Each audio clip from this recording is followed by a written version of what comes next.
შეცდომა. ესეთი უბრალო რამ, როგორც არის შეცდომა. ძალიან რთული და თანმარტივი საკითხია და ფსიქოთერაპია, ფსიქოლოგია და საერთოდ ცხოვრების ხელოვნება დგას შეცდომის მნიშვნელოვანებაზე. და თუ როგორ უდგება ადამიანი, როგორც საკუთარი სისხლის შეცდომას, ეს არის ქვაკუთხედი ალბათ ადამიანის ფსიქოემოციური ჯანმრთელობის, განვითარების, კარგად ყოფნის. აბა მოდი კონკრეტულად ვიტყვი ახლა რაზეა საუბარი. ჩვენი კულტურა და სოციალური გარემო შეცდომის მიმართ ძალიან არაშემწყნარებლურ დამოკიდებულებაშია. ეს შეცდომა ახლა თანამედროვე ენაზე, რასაც ვამბობ, ასევე არის რელიგიურ სფეროში სხვა სიტყვით მოხსენიებული, როგორც ცოდვა. და ეს ცოდვა არის შეცდომა, რომელიც რაღაცნაირად აი ამ ტერმინოლოგიით კიდევ უფრო დამძიმებულია შინაარსობრივად. შეცდომა ოდნავ უფრო მსუბუქად გამოიყურება ვიდრე ცოდვა, ხო? თუმცა ცოდვას კიდე რაღაცა სხვა ასპექტები აქვს, ალბათ, რომელიც შეცდომას არ აქვს. აი მაგალითად შეცდომას განზრახვა არ აქვს. ჩანს, რომ შეცდომაში არ არის განზრახვა. ხოლო ცოდვაში შესაძლო არის ნება და არის ზრახვა. ეს განასხვავებს ძალიან, თუმცა არის ცოდვების ნაწილი, რომლებიც რეალურად შეცდომაა ხოლმე და რელიგია მაინც მსგავსად უდგება ცოდვებს. ყველა ერთ სიტყვაში არის მოაზრებული ფაქტია. ეხლა შეცდომას რაც შეეხება, შეცდომები არის ადამიანური ცხოვრების ნაწილი და შეცდომებთან ჩვენი ყოფნის უნარი და ჩვენ საკუთარ თავში შეცდომის დაშვების მიმართ მიმღებლობა, შეცდომის მიმართ შემწყნარებლობა, საერთოდაც კრეატიული მიდგომა შეცდომაზე, რომ ეს არ არის კატასტროფა, შეცდომის გაბედვა, შეცდომის წინაშე კანკალის ნაცვლად სიმამაცის განცდა და ასე შემდეგ, განაპირობებს, რომ ჩვენ ვიმოქმედებთ. შეცდომა და მის მიმართ ესეთი ფანატიკური შიში, რაც არის დღეს გავრცელებული სოციუმში, განაპირობებს იმას, რომ ადამიანები გლის შიშით ცხვარს წყვეტენ ხოლმე.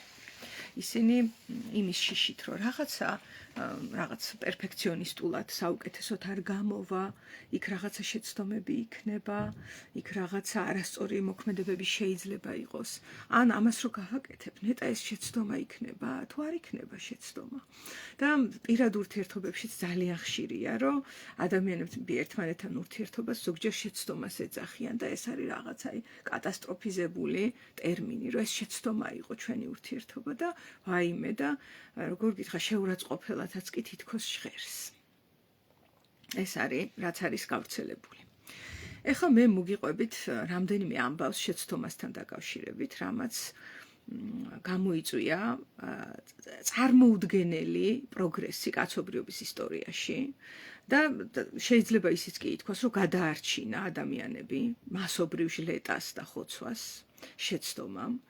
და ასევე სანამ ამ კონკრეტულ ამბებს მოუყვები, ვიტყვი, რომ თუ კი სისტემა არის მატრიცა, გამოდის, რომ შეცდომა არის სისტემიდან გასვლა.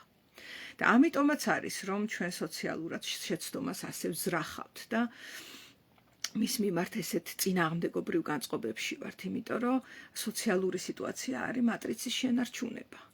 მიუხედავად იმისა, ის დამაზიანებელია თუ არა, ყოველ შემთხვევაში სტაბილურია, მშვიდობიანია, ესეთი სიტყვები მიდის ხოლმე. იმიტომ რაღაც წარმოსახვითი ბუა არის არასტაბილურობის, რომელიც მე არ მინახავს, არ ვიცი, რაზეა საუბარი.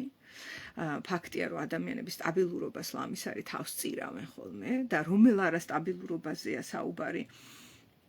ფაქტია, რომ ამ თავშეწირული სტაბილურობაზე თავგანწირული ადამიანების ცხოვრებაში ისევე შეიძლება დადგეს ქაოსი, როგორც ნებისმიერ სხვა შემთხვევაში, იმიტომ რომ დედამიწა არ არის სივრცე, გაკონტროლებაც ადამიანს შეუძლია. ეს ილუზიაა და როდის იქნება, არ ვიცი, ცუნამი იქნება თუ რა იქნება, ჩვენ არ ვიცით, ხო? და მეორე მხრივ შეცდომები, რაც ადამიანს შეუძლია რომ დაუშვას, არის ძალიან კრეატიული პროცესი. უკრეატიულესი პროცესია და შეცდომები არის გზა, სადაც ადამიანი ძალიან ბევრ რაღაცას სწავლობს. ეხლა მაგალითები რომ მოვიყვანო, საერთოდაც ისეთ შეცდომა უნდა მოგიყვეთ ეხლა, რომელმაც ძალიან ბევრი ჩვენგანის სიცოცხლე გადაარჩინა.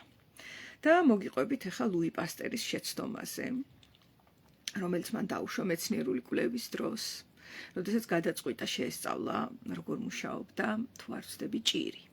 რა მნიშვნელობა აქვს, რომელიღაცა ვირუსი, რომელიც ემართებოდა თხოლმე ძროხებს. და ამისთვის რა გააკეთა? რაღაცა ჭირი მოედო ძროხებს, იხოცებიან ძროხები, წავიდა პასტერი და შპრიცით აიღო თუ არ ვცდები სისხლი. ყოველ შემთხვევაში მოიპოვა ჭირით დაბინძურებული სისხლი და აინტერესებდა, რომ დაკვირვებოდა ამ რაღაც დაავადების სიმპტომატიკას ცხოველებზე, კონკრეტულად ძროხებზე და წავიდა და სხვა ძროხებს ამ შპრიცით შეუშხაპუნა ეს სისხლი. და მერე დაიწყო დაკვირვება. და ელოდება და ძროხები ავად არ გახდნენ. 3 თუ 4 ძროხა იყო თავიდან, ან შეიძლება მეტი, ზუსტად არ ვიცი, ყოველ შემთხვევაში ძალიან ბევრი ძროხა იყო იქ და 2-3 ძროხა გამოუყვეს პასტერს, რომ მათზე დაკვირვება ეწარმოებინა, შესწირეს ეს ძროხები მეცნიერულ განვითარებას და გაუკეთა ეს ნემსით ეს ჭირის სისხლით დაბინძურებული ეს სისხლი გადაუსხა და აკვირდება და არაფერი არ მოხდა. როგორ გითხრა, ვერ ახსნა რა მოხდა და დაინახა, შეცდომა დაუშვა მეცნიერმა. მას უნდა ეკვლია ჭირი და არაფერიც არ გამოუვიდა, გაუკეთა ეს შპრიცით ეს სისხლი ამ ძროხებს და არაფერი არ მოხდა. მაგრამ მაინც მოხდა რაღაც. გავიდა დრო, ისევ გავრცელდა ჭირის ეპიდემია ძროხებში, შეესია ამ ძროხების მეპატრონის ფერმას და ყველა ძროხა დახოცა ამ 4 ძროხის გარდა.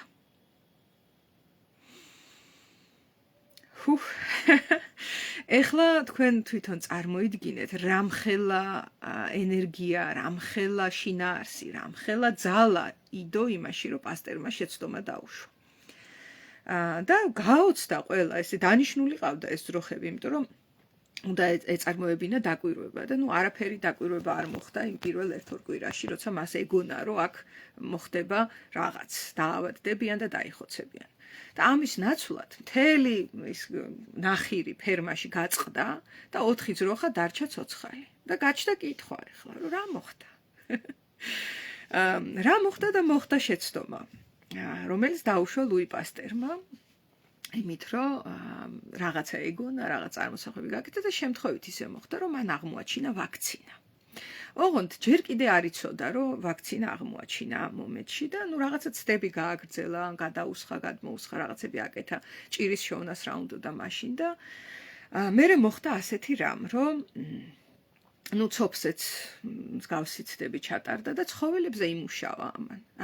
ცოფის მცირე დასნებოვნებული, თქვათ, ცოფით შეიყვანა სხვადასხვა ცხოველებში და ისინი გადარჩნენ. მათ არ გადაედოთ ცოფი. მაგრამ ადამიანზე მისვლას უნდოდა ძალიან დიდი სიფრთხილე, ხო? დღემდე ასეა, ლაბორატორიებში 1000 კვლევა ტარდება, უამრავ რამეს აგნებენ და მერე საბოლოო ჯამში ადამიანზე სანამ გადმოვა, ეს ძალიან რთული და ხანგრძლივი პროცესია და აქ იყო იგივე პასტერის დროსაც. ეს თელი თავისი ცდები, რა თქმა უნდა, მიდიოდა ცხოველებზე და ერთ დღეს პარიზში პასტერთან ჩამოვიდა ქალი, რომელსაც ყავდა შვილი, რომელსაც უკბინა ცოფიანმა ძაღლმა. და ეხა ვიცით, რომ დღემდე კაცობრიობის ისტორიაში ცოფისგან გადარჩენილი ერთადერთი ადამიანი ფიქსირდება, რომელსაც უკბინა იმან, რა ქვია, ღამურამ და ძალიან ადრეულ საწყის სიმპტომებზე მაინც მკურნალობა რომ მიიღო და არ ვიცი რა, გინესებში არის შეყვანილი ეს ადამიანი, რომ გადარჩა ცოფისგან. ფაქტიურად ეს არის 100%-იანი სიკვდილი. ცოფით დასნებოვნება და მაშინ მით უმეტეს ასე იყო და ის ქალი მოვიდა და უთხრა, ძალიან გთხოვ, რომ ცოფის ეგ ცდებს რო ატარებ, ჩემ შვილზე ჩაატარე ეს ცდა. და პასტერმა უთხრა, რომ შენ შვილზე რატო უნდა ჩავატარო, არ ვიცით ეს რას იზავს, შეიძლება პირიქით მოკვდეს, შეიძლება რაღაც მოხდეს, ჩვენ ეს ადამიანზე არ გამოგვიცდიო და ამ ქალმა უთხრა, რომ რა მნიშვნელობა აქვსო, ეს ბავშვი მაინც კვდება. ჩვენ ვიცით, რომ ის მოკვდება და გააკეთე ეს ცდა ჩაატარეო და გაუკეთა ეს ნემსი, მეგობრებო, და ეს ბავშვი გადარჩა. და მოაწყდა პასტერის ადგილსამყოფელს, რომელიც სხვათა შორის ცხოვრობდა სხვენში, პარიზში და იმისათვის, რომ თავის ოთახში შესულიყო წელში იხრებოდა, რომ თავი არ მიერტყა, იმდენად ღარიბულ ადგილას ცხოვრობდა. ეხლა კი არის იქ პასტერის ინსტიტუტი, მთელი თავის ეზოთიდან, რაღაცა სასახლესავით დგას პასტერის ინსტიტუტი პარიზში, მაგრამ მაშინ ესე იყო, სხვენში იყო და თავს ურტყავდა ხოლმე შესulis დროს და წახრილი შედიოდა თავის სამუშაო სივრცეში. და იქვე ცხოვრობდა, როგორც ვიცი. და მოაწყდა მთელი საფრანგეთიდან და არა მხოლოდ ხალხი, ვინც იყო დაკბენილი სოფიანი ძაღლების მიერ და ყველა გადარჩა. აბსოლუტურად ყველა. და ეს მოიტანა პასტერის შეცდომამ, ერთმა უბრალო შეცდომამ. ეხლა მეორე შეცდომა მინდა მოგიყვეთ, რომელიც ინვესტიციების სფეროში განხორციელდა. ეს და ამანაც მილიონობით თუ არა მილიარდობით და კიდე გაგრძელდება ეს ადამიანის სიცოცხლე გადაარჩინა. და ამავდროულად მულტიმილიონები და მილიარდები დაუზოგა ამერიკის შეერთებულ შტატების ჯანდაცვის სისტემას. და ეს ინვესტიციების შეცდომა რა იყო? ვიღაცა ჯგუფი იყო მეცნიერების, რომლებსაც უნდათ ეკულიათ ვირთხების მასაჟი. როგორ მოქმედებს ვირთხებზე მასაჟი. ხო და ეხა ძალიან ბევრი მეცნიერული კვლევა ტარდება, ეს იყო რაღაც 100,000 ჭირდებოდათ თუ რაღაც, რომ ეს ვირთხები შეეძინათ, ლაბორატორია გაემართათ, პატარა კვლევა იყო ძალიან, თუმცა 100,000-ის ჩადება ეხლა მოგეხსენებათ ვირთხების მასაჟში, რომ დააკვირდე როგორ მოქმედებს ვირთხაზე მასაჟი, ხო? არ მგონია რომ ბევრი ინვესტორისთვის ჟღერდეს საინტერესოდ. ძალიან მეეჭვება. ინვესტორებს აინტერესებთ ხოლმე კონკრეტულ შედეგზე რაზე გავთ, მიზანი რა გვაქვს. მიზანი საერთოდ ბიზნესში ძალიან მნიშვნელოვანია და აქ არ იყო მიზანი, აქ იყო რომ ჩვენ გვაინტერესებს დაკვირვება რამენაირად ამ ვირთხებზე, იმიტომ რომ არ ვიცით რა გავლენა აქვს მასაჟს. და რაღაცნაირად მოიზიდეს ეს ფონდი, ვიღაცამ შეცდომა დაუშვა და ჩადო ეს ფული არაფერში ფაქტიურად.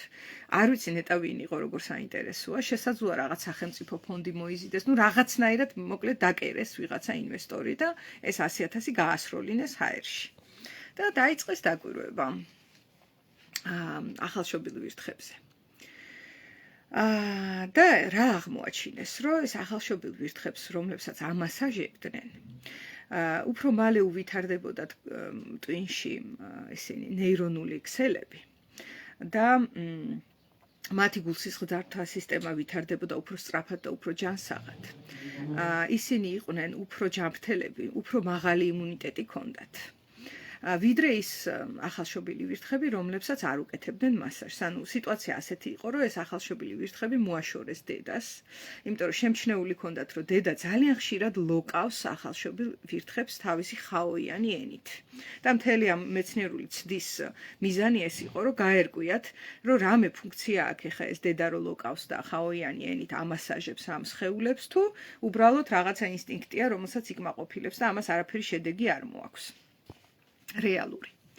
და გამოირკვა, რომ თურმე ეს მასაჟი, რასაც დედა თავის ახალშობილ შვილებს უკეთებს, ხო, არის გადამწყვეტი მათი სიცოცხლის ხანგრძლივობაზე, ჯანმრთელობაზე. ზუსტად იგივე კვებას აწვდიდნენ ორივე ჯგუფის ახალშობილ ვირთხებს და ის ჯგუფი, სადაც მიდიოდა მათი დამასაჟება უკვე ხელოვნური რაღაცა ფუნჯებით და მასაჟორებით, ის ჯგუფი განვითარდა და გახდა ჯანმრთელი ძლიერი სიცოცხლის უნარიანი, როგორ გითხრა, განუვითარდათ ტვინით ან აშუქებდნენ და დაინახეს, რომ ტვინი როგორ განვითარდა და როგორ ნეირონები აიწია მაღლა და იქით ამ ხარეს, სადაც მასაჟი არ ხდებოდა, ხო, დაინახეს, რომ ვირთხები იყვნენ სუსტები, იმუნიტეტი არ უარგოდათ, ტვინი არ ვითარდებოდა და ასე შემდეგ. და მიხვდნენ, რომ თურმე რამხელა ძალა ქონია იმას, რომ დედა ამასაჟებს ამ ენით ახალშობილ ვირთხებს. და ეხლა არ დაგავიწყდეთ, რომ ჩვენ ადამიანები ძალიან ახლოს ვართ ვირთხის სისტემასთან ფიზიოლოგიურად. ამიტომ ჩვენზე გასატესტი წამლების ძალიან დიდი ნაწილი ვირთხებზე იტესტება.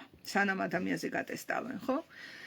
და 100,000-იანი კვლევა ჩატარდა, რაც ახლა ამერიკის ბაზარზე არის სასაცილო თანხაა, მაგრამ მაინც შეცდომაა, იმიტომ რა ვირთხების მასაჟი, რის ვირთხების მასაჟი, ხო? აგერ, რა ვიცი, 1000 რამეა საკვლევი.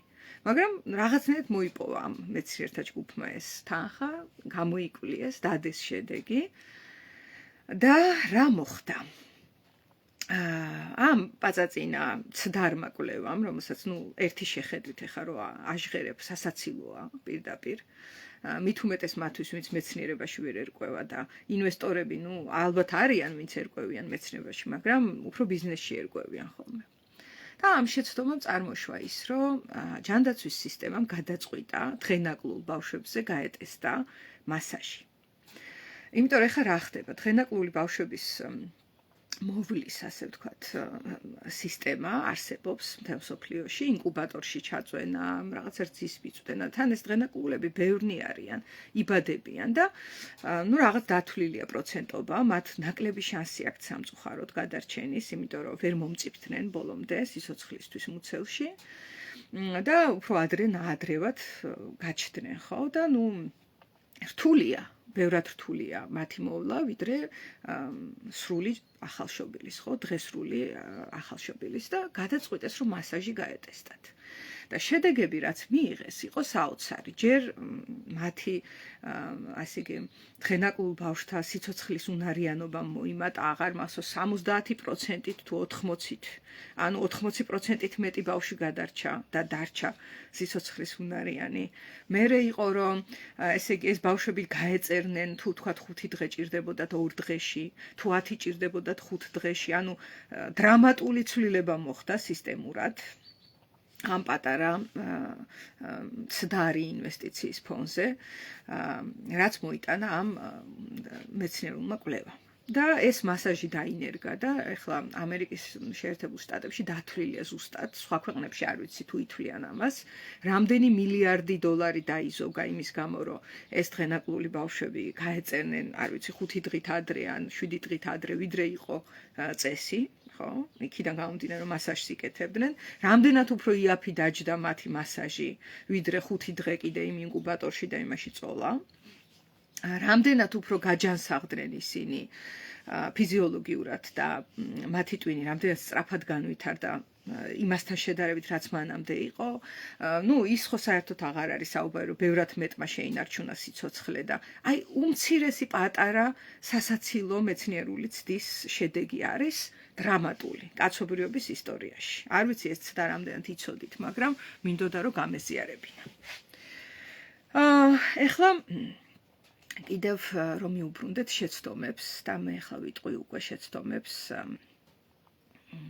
იაპონურ კულტურაში როგორ აისახება. იაპონელები ერთ-ერთი მოწინავე არიან, ხო, ყველაფერში და მე რო გითხრათ პირადად არ ვარ იაპონური სოციალური კულტურის ფანი. ვფიქრობ, რომ ძალიან მკაცრია და ვფიქრობ, რომ ძალიან ზედოზირებულად, პოლარულად მკაცრია. და მიუხედავად იმისა, რომ თან აღმაფრთოვანებელია ეს პერფექციონიზმი, ეს დრამატიზმი, ეს, სიცოცხლე ჩქეფს, რა თქმა უნდა. სიცოცხლეს ვერაფერი შეაჩერებს, ის მაინც ჩქეფს, მაგრამ აი ჩემთვის შემზარავია ხოლმე, რომ წარმოვიდგენ, რამდენად მოჭიმულია იქ ადამიანი იაპონურ კულტურაში. მაგრამ ეხლა რა არის, მაინც მიუხედავად ამ მოჭიმულობისა და იმ სიბრძნისა, რაც მათ აქვთ, ეს სიბრძნეც აქვთ მაინც. რომ შეცდომა მნიშვნელოვანია და იაპონიაში არის ესეთი კულტურა, რომ რაიმე ნივთი რო დაიმტრევა და გატყდება, ხო? ოქროს რაღაცით ამას აღადგენენ ხოლმე და ის ნივთი უფრო ძვირფასად ითვლება. აი მოოქროვილი რაღაცა მასალაა და თან რო უყურებ, ხედავ, რომ დამტრეულია. ანუ სრულყოფილი აღარ არის. პირიქით, მას ბზარები აქვს ნატეხებისგან არის შეკოწიწებული. ანუ უხეშად რო ვთქვათ, შეცდომაა მომხდარი, ხო? ეს სრულყოფილი ნივთი იყო და დაეცა დაიმტრა და ამაზე მეტი რა უნდა მოსვლოდა და იმას რო აღადგენენ ხოლმე ამ ოქროს რაღაცა, ოქროსფერი დაფერილი, არ ვიცი რა მასალით, თიხა ალბათ, ან რაიმე სხვა, ის ითვლება, რომ კიდევ უფრო ძვირფასი და ლამაზი ნივთია. აი ეს არის შეცდომის, ასე ვთქვათ, ფასი იაპონურ კულტურაშიც, რომელიც არის ძალიან პერფექციონისტული. კიდე რო გავაგრძელო, საერთოდაც მეცნიერებაშიც კი ბწყალებში ითვლება, რომ რაღაცა შეცდომა მოხდა სამყაროში და ეგრე მოხდა დიდი აფეთქება და ეგრე წამოვიდა საერთოდ ყველაფერი. და აქ ძალიან სიმბოლურია, როცა ადამიანები ამბობენ ურთიერთობაზე, რომ ეს იყო შეცდომა. ანუ ახალი სიცოცხლე რო დაიბადება, ან ახალი გამოცდილება რო დადგება და ასე შემდეგ, მე თითქოს რაღაცნაირად შეცდომა ერქმევა ამას. კი, ყველაფერი შეგიძლია შეცდომად დაინახო ცხოვრებაში, რაც ახალია, განსხვავებულია, უცხოა, რაც არსებულ, ასე ვთქვათ, რეალობას, ჰარმონიას თუ რაც გინდა დაარქვი ცვლის. თუმცა ზუსტად მანდ არის კრეატივიც. შეცდომასთან გამკლავების დროს სწავლობს ადამიანი, რომ იყოს კრეატიული.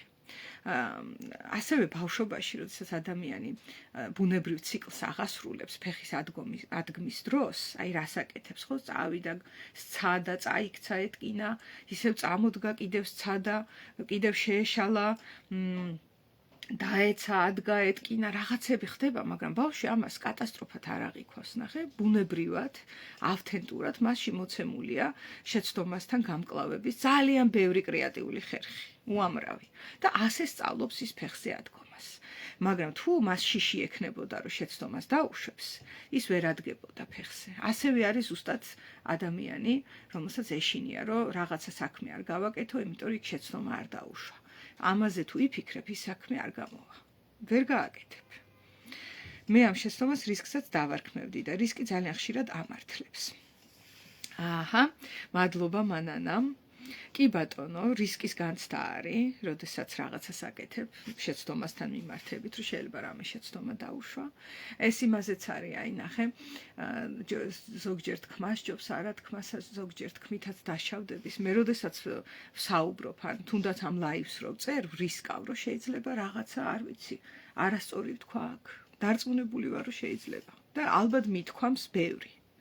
ან შეიძლება რაღაცა მithქვამს მიახლოებით, ან გაუგებარი დარჩა, ან როგორ გითხრა, საერთოდაც რაღაცა მეცნიერული უზუსტობა წამოვიდა და შემეშალა და თქვი და გავასაღე როგორც მეცნიერება და ასე ეს იქნება. თან ეხა ამასობაში მგონი 30-40 ლაივი მაქვს ჩაწერილი და rilsებიც დევს, რა ვიცი, 100-ზე მეტი. და რა თქმა უნდა იქნება იქ შეცდომები, არასწორი ვარ ბევრგან ალბათ და ასე შემდეგ. რაღაცებს ნელ-ნელა ვამჩნევ, ჩემ ძველ ვიდეოებს რო უსმენ ზოგჯერ მე მეცაც გეტყვით ერთი მიმოწერა ამომიგდო ადრე და იქ საერთოდ ყავაზე მკითხავთ მომეჩვენა ჩემი თავი, იმდენად დღეს სხვანაირად უყურებ იმ ყველაფერს, რაც იქ ვთქვი. და ადრეც რო გადავხედო და ესეც გვახასიათებს ადამიანებს. ნახე, წარსულ შეცდომებზე დღეს ვდარდობთ. გეგონება იმ შეცდომამ არ მოიტანა ძალიან ბევრი სიახლე. ახალი გამოცდილება, ახალი ცოდნა, როგორ გითხრა და ეს ცოდნა აღიქმება ხოლმე, რომ ეხა ეს ცოდნა რომ მივიღე, შეცდომა აღარ უნდა დაუშვა. არა, მეგობრებო, შეცდომა როგორ არ უნდა დაუშვა. უბრალოდ ამ ახალი გამოცდილების ნიადაგზე შეგიძლია, რომ ის იგივე შეცდომა ზუსტად არ დაუშვა. რაც მაშინ დაუშვი, ანუ ისწავლო და რაღაცა სხვა გააკეთო, მაგრამ 1000 შეცდომა არის წინ. მოკლედ შეცდომის მიმართ ლოიალობა, მიმღებლობა, ინტერესი. თან შეცდომა ადამიანზე მეტყველებს. აი რა ტიპის შეცდომა დაუშვი, ესეც კაი საკვლევი მასალაა. ცნობის მოყვარეობა შეცდომის მიმართ. ემოციური მდგრადობა, იცი? რომელიც მე ხარ რამდენიმე დღის წინ რაღაცა შეცდომა დაუშვი. იმ გაგებით, რომ რაცაც თქვათ ჩემი ღირებულებები წარმოადგენს, იქიდან გადაუხვიე და რაღაცა ინტერაქცია მქონდა, რომელზეც მე კრიტიკულად რო გადავხედე, ვაღიარებ, რომ არასწორი იყო.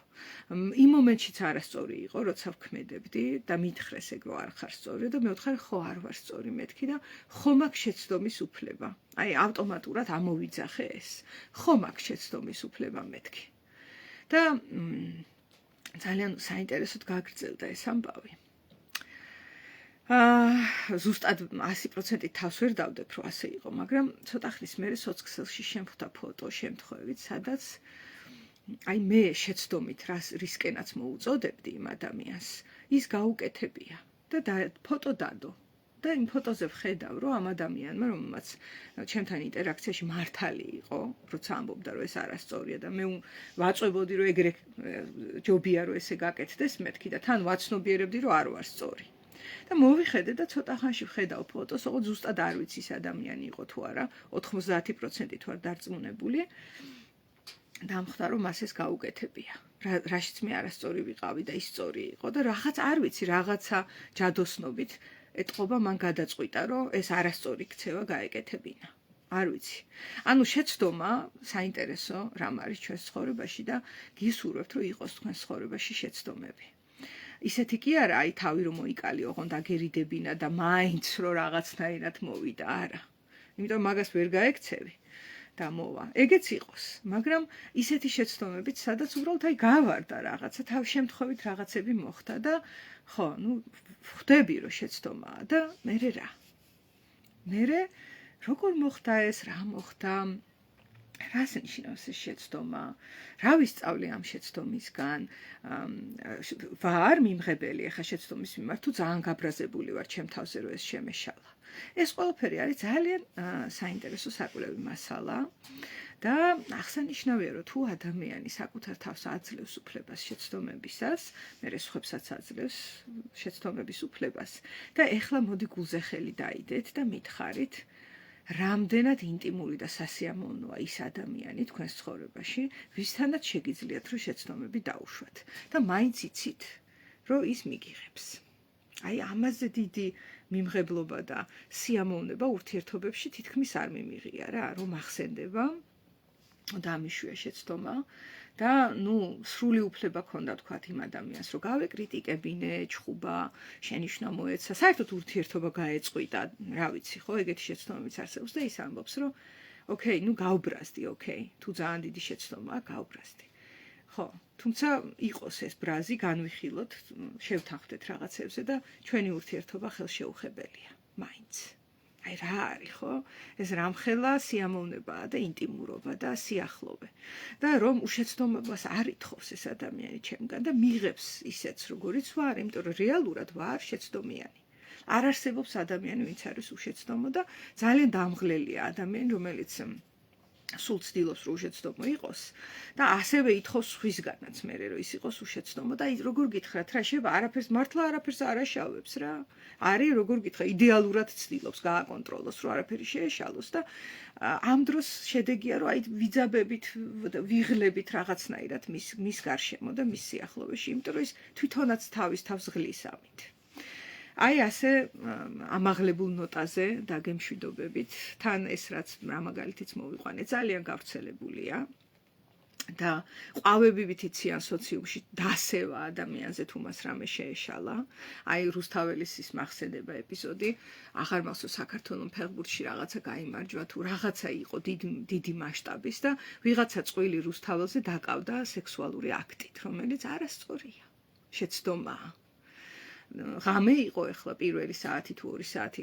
მერე დაიწყეს რომ აქ ბავშვები დადიან და ეხლა პირველზე და ორზე ბავშვები მან დადიან და ვიდეო გავრცელდა და მთელმა საქართველოს მწიხლებით გადათელა ეს წვილი და იძახეს რომ ეს საშინელი ხალხი და არც კი ცხენიათ და უნდა დაიჭირო და თავყობა გააუერთიანო და ეს უქნა და ის უქნა და იმაზე არავინ დაფიქრდა რომ არ ვიცი ხა ზუსტად შეიძლება ეპატაჟი იყო ეს რაც ქნეს ან შეიძლება ჩაიფიქრეს ეს ყველა არ ვიცი რა მოხდა მაგრამ შეიძლება უბრალოდ შეცდომა დაუშვეს და აქ როცა მათ შეცდომა დაუშვეს გამოვლინდა რომ ჩვენ ვართ მათრახიანი სოციუმი და გადავარტყით ეს მათრახი და ვისიამოვნეთ ამით რომ აი შეცდომა დაუშვეს და ჩვენ ახლა შეგვიძლია როგორც იქნა ამ შეცდომაზე აქცენტი და გადავლით თავი აღარ ვიგრძნოთ ჩვენ თვითონ მათ რა ქვია არასრულყოფილებად იმიტომ რომ ჩვენ ხო არ დაგვიშვია ეს შეცდომა აი მათ დაუშვეს და გაუშვეს ეს სუქვები ესროლეს ფიზიკურად ვეღარ ესვრიან იმიტომ რომ 21 საუკუნეა მაგრამ ემოციურად სუქვებით გადათელეს ეს წვილი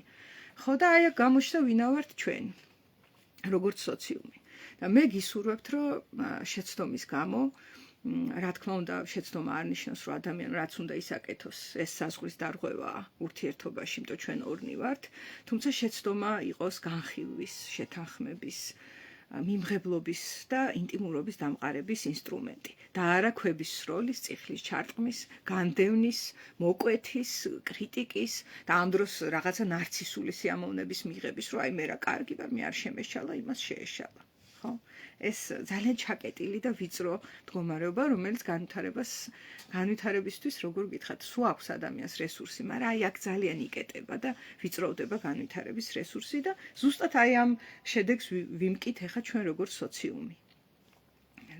ჭაობივით არის დამდგარი წყალი. განვითარებისთვის ყველა სივრცე მოჭრილია, იმიტომ რომ ჩვენ გამუდმებით გვინდა რომ ვიყოთ მართლები, უნაკლოები, უშეცდომოები, ბლა ბლა ბლა. აი ესეთი სიტუაციაა. და მოკლედ მე შემიძლია ესე ვთქვა, რომ ძალიან მიყვარს ყველა ის ადამიანი, ვისთანაც კონტაქტი მქონია და ჩემს სიყვარულში მოიაზრება ისიც, რომ მათ აქვთ შეცდომები. და ასევე ჩემი თავის მიმართ ამ ბოლო დროს მოვახერხე, იმიტომ რომ მე თვითონ ეხლა რასაც გიზიარებთ, სხვებზე არ ვლაპარაკობ. ეს ჩემივე გამოცდილებაა. მე თვითონ ვიყავი საშინლად კრიტიკული და შემოტრიალებული საკუთარი თავის წინააღმდეგ, როცა რაღაცა ჩემთვის წარმოუდგენელ შეცდომებს უშვებდი. და ეხლა რაღაცნაირად ვიგრძენი ბოლო დროს, რომ ეს შემეცვალა და ჩემ წარსულ თავს და მეს რომ ვაფასებ, რომ აი შემეშალა, ეხლა სხვანაირად უყურებ და აი როგორ გითხრათ, სიახლოვის განცდაც ჩემ თავთან უფრო გამიჩნდა. ამის მერე და ამას თქვენს გისურვებთ. ლამაზი დღე.